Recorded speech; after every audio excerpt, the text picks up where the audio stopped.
கழகம் வருகின்ற இந்த மாதம் ஜூன் மாதம் 22ஆம் தேதி அன்று ஈரோட்டில் மறுமலர்ச்சி திராவிட முன்னேற்ற கழகத்தினுடைய பொதுக்குழுவை நடத்துவதாக ஏற்கனவே அறிவிப்பு செய்திருக்கிறேன்.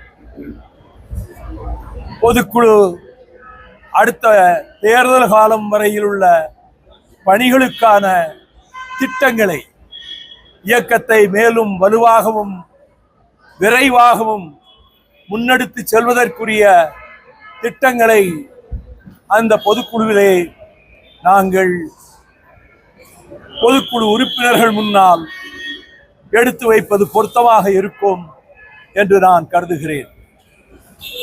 நீங்க ஏதாவது கேட்கணும்னா கேளுங்க.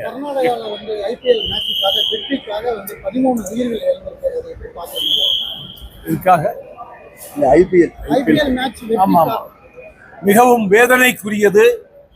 முன்கூட்டியே அரசு உளவுத்துறையின் மூலமாக எவ்வளவு கூட்டம் திரளும், பல்லாயிரக்கணக்கில் லட்சக்கணக்கில் திரண்டால் அங்கே இப்படிப்பட்ட விபரீத மரணங்கள் நிகழக்கூடும், அதை தடுக்க வேண்டும் என்று யூகித்து தக்க ஏற்பாடுகளை செய்திருக்க வேண்டும். மறைந்த அந்த உயிர்களுக்கு, அவர்களை பறிகொடுத்து தவிக்கின்ற அந்த குடும்பங்களுக்கு என்னுடைய வீர வணக்கத்தை, இரங்கலை தெரிவித்துக் கொள்கிறேன். கன்னட மொழி சம்பந்தமா மக்களின் தலைவர் கமல்ஹாசன் பேசி சர்ச்சையா இருக்கு. தமிழ்லேருந்து இந்த மொழிகள் எல்லாம் பிரியலன்னு அவங்க சொல்றாங்க. உலகத்திலே இருக்கக்கூடிய மொழியியல் வல்லுநர்கள், மொழியியலை ஆய்வு செய்து ஆராய்ச்சி செய்து உண்மைகளை கண்டுபிடித்த பன்னாட்டு அறிஞர்கள் அழுத்தம் திருத்தமாக ஆணித்தரமாக எடுத்து வைத்த கருத்து, உலகின் மூத்த மொழி தமிழ் மொழி, அதுதான் அனைத்து மொழிகளுக்கும் முன்னாரானது. வடமொழியை விட, கிரேக்கத்தை விட, லத்தீன் மொழியை விட, கிரேக்க மொழியை விட, எகிப்தியர்கள் பேசிய மொழியை விட மிக தொன்மையான மொழி தமிழ்தான் என்று கால்டுவெல் மட்டுமல்ல, மேனாட்டு அறிஞர்கள் அனைவரும் கூறியதை வைத்துத்தான் நீராறும் கடல் உடுத்த என்ற அந்த அற்புதமான நாட்டு மக்களுக்கு உணர்வை ஊட்டுகின்ற அந்த பாடலை மனோன்மணியம் சுந்தரம் பிள்ளை அவர்கள் எழுதினார்கள். அதில் செந்தமிழின் உதிரத்திலிருந்துதான் மலையாளம், தெலுங்கு, கன்னடம் ஆகிய மொழிகள் அதிலிருந்து தான் உதித்து எழுந்தன என்பதை, அதை பாடலாகவே எடுத்த எடுப்பிலே கடவுள் வணக்கத்தை போல தமிழ்தாய் வாழ்த்து ஆண்டு கணக்கிலே திராவிட முன்னேற்ற கழகம் ஆட்சிக்கு வந்த காலத்திலிருந்து இன்று வரையிலும் அத்தனை நிகழ்ச்சிகளிலும் இந்த கருத்துத்தான் பாடலாக அந்த நம்முடைய நிகழ்ச்சிகளிலே, அரசு நிகழ்ச்சிகளிலே, மற்ற பொது நிகழ்ச்சிகளில், கட்சி அல்லாத பொது நிகழ்ச்சிகளிலே இந்த பாடலைத்தான் முன்வைக்கிறோம். ஆக தமிழிலிருந்து பிறந்த மொழிகளுங்கிற போது வடமொழியை விட மூத்தது, இளமையானது. ஆனால் வடமொழி ஏறத்தாழ மறைந்து மடிந்து போய்விட்டது. அதற்கு புத்துயிர் கொடுக்க எண்ணி சமஸ்கிருதத்தில்தான் எல்லா மொழிகளும் வந்தன என்று அமித்ஷா ஆணவத்தோடு முன்பு சொல்லிவிட்டு போனார். ஆனால் அது மொத்தம் 24,000 பேர் தான் சமஸ்கிருதம் பேசுகிறார்கள் என்ற புள்ளிவிவரத்தை பார்க்கிற பொழுது, தமிழால் நாம் நம்முடைய மொழி என்பதற்காக, செந்தமிழ் மொழி என்பதற்காக உயர்த்தி பேசவில்லை, உண்மையை சொல்லுகிறோம். அதைத்தான் அருமை சகோதரர் கமல்ஹாசன் அவர்களும் இந்த கருத்தைத்தான், கன்னடமும் தமிழிலிருந்து பிறந்ததுதான் என்ற கருத்தை சொன்னார். அதிலே எந்த தவறும் இல்லை. ஆனால் வாட்டல் நாகராஜ் போன்றவர்கள் கடந்த காலங்களிலே எப்படி கர்நாடகத்திலே இருக்கக்கூடிய கன்னட மக்களை தமிழர்களுக்கு எதிராக, விரோதமாக தூண்டிவிட்டு பொருட்சேதம், உயிர் சேதம், பலத்த சேதங்களை தமிழர்களுக்கு அவர்கள் ஏற்படுத்திய போதும், தமிழ்நாட்டிலே இருக்கக்கூடிய கன்னடர்களுக்கு சிறு ஊரும் தமிழர்கள் விளைவிக்கவில்லை. அவ்வளவு மனிதாபிமானத்தோடு, பண்போடு தமிழர்கள் நடந்து கொண்டார்கள் என்பதையும், இப்பொழுது கர்நாடகத்திலே இருக்கின்ற போராட்டத்தை அவர்கள் இதோடு நிறுத்திக் கொள்வதுதான் சரியாக இருக்கும் என்று நான் கருதுகிறேன்.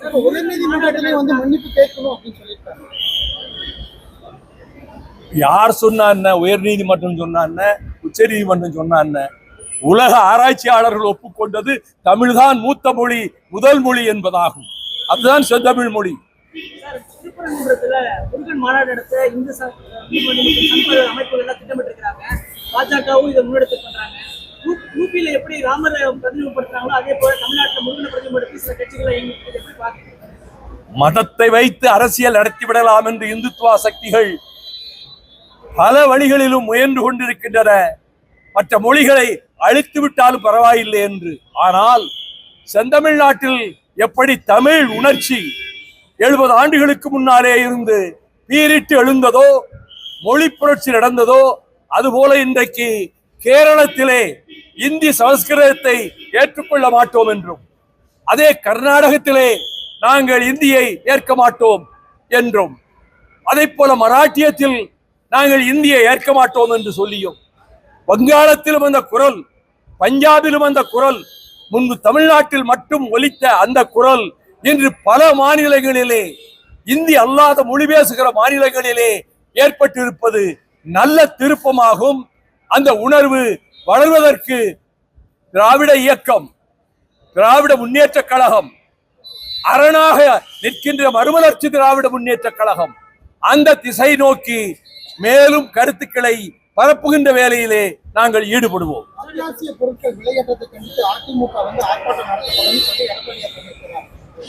அவர்கள் ஆட்சி ஒரு அலங்கோலமான ஒரு நிர்வாகம், ஏராளமான தவறுகள். அப்பொழுது பலவிதத்திலும் மக்கள் பாதிக்கப்பட்ட போது தமிழ்நாட்டுக்காக தமிழ்நாட்டு மக்களையோ, தமிழக மீனவர்களையோ, தமிழக விவசாயிகளையோ பாதுகாப்பதற்கு அதிமுக அரசு எதுவும் செய்யவில்லை. எடப்பாடி அவர்கள் இப்பொழுது எதிர்வரிசையில் இருப்பதனால் அவர் தனக்கு தோன்றியதையெல்லாம், கற்பனையாக தோன்றியதையெல்லாம் பேசிக் கொண்டிருக்கிறார். அதை நாம் பொருட்படுத்த வேண்டிய அவசியமில்லை என்று திராவிட இயக்கம் கருதுகிறது. ஞானசேகர் வழக்கில் அண்ணாமலை 48 மணி நேரத்தில் மற்ற பெயர்களையும் நான் சொல்லுவேன் அப்படின்னு சொல்லியிருக்கேன். பார்க்கலாம், 48 மணி நேரம் போகட்டும். தமிழ்நாட்டில் அதிமுக ஒரு பிரச்சனை, பாமக ஒரு பிரச்சனை, ஆடிட்டருடைய தலைகள் அதிகமா இருக்கு. இல்ல ஆடிட்டர் அவைத்தலைவராக இருக்காரு. அன்புமணி ராமதாஸ் அன்புமணி பிரச்சனையில போய் ஆடிட்டர் திருமூர்த்தி போய் தலையிட்டு சமாதானம் பேசிக்கிறாங்க. ஒரு கட்சிக்குள் ஏற்பட்ட பிரச்சனை, அவர்களுக்குள் கருத்து வேறுபாடு வருவதும், அதற்கு பிறகு அவர்கள் சமாதானமாவதும் அவர்கள் கட்சியினுடைய பிரச்சனை. அந்த உட்கட்சி பிரச்சனைகளை பற்றி நான் எந்த கருத்தும் சொல்ல விரும்பவில்லை. நாடாளுமன்றத்தில் மீண்டும் மைக்கோடைய குரல் எழுப்பும் எதிர்பார்த்தாங்க. ஏற்கனவே எழுந்த குரலே அந்த பாராளுமன்றத்தின் சுவர்களிலே பதிந்திருக்கின்றன. உலகம் பூரா உள்ள தமிழர்களின் இதய சுவர்களிலே எழுதப்பட்டிருக்கின்றன. ஆகவே திராவிட முன்னேற்ற கழகம் எனக்கு 6 ஆண்டு காலம் மாநிலங்களவை பதவி பொறுப்பை கொடுத்தார்கள். அதற்கு நான் நன்றி தெரிவித்துக் கொள்கிறேன். நாங்கள் பெரிய அளவிலே திராவிட இயக்கத்துக்கு வந்திருக்கிற ஆபத்துக்கள் இந்துத்துவா சக்திகளாம், சனாதன சக்திகளாம் இன்று ஏற்பட்டு வருகிற ஆபத்துக்களை தகர்க்க வேண்டும், தடுக்க வேண்டும், உடைக்க வேண்டும், திராவிட இயக்கத்தை பாதுகாக்க வேண்டும் என்ற உணர்வோடுதான் நாங்கள் ஒரு விதமாக அனைவரும் சேர்ந்து முடிவெடுத்து அதற்கு நம்முடைய பலத்தை, நம்முடைய தோழர்களினுடைய பக்கபலத்தை திராவிட முன்னேற்ற கழகத்துக்கு தருவதுதான் இந்த ஆபத்துக்களை தடுப்பதற்கு நாம் நம்முடைய கடமையை, தந்தை பெரியார் அறிஞர் அண்ணா வழியிலே வந்த நம்முடைய கடமையை செய்தவர்கள் ஆவோம் என்று முடிவெடுத்துத்தான் திராவிட முன்னேற்ற கழகத்தோடு நாங்கள் உடன்பாடு கண்டோம். அந்த நிலைப்பாட்டில் எந்த மாற்றமும் இல்லை, எந்த மாற்றமும் எதிர்காலத்திலும் ஏற்படாது.